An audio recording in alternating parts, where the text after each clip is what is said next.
ఎగరేసిన గాలిపటాలే ఎదలోతుకు చేరుతాయని, రుచి చూసిన కాకెంగిళ్ళే అభిరుచులను కలుపుతాయని, తెగ తిరిగిన కాలవ గట్లే కథ మలుపులు తిప్పుతాయని, మనమాడిన గుజ్జన గుళ్ళే ఒక గూటికి చేర్చుతాయని, లాలించి పెంచిన వాడే ఇకపై నన్ను పరిపాలిస్తాడని తెలిసాక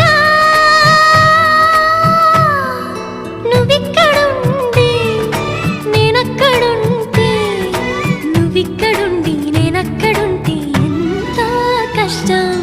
నువ్వు నేను కలిసుంటేనే నాకెంతో ఇష్టం.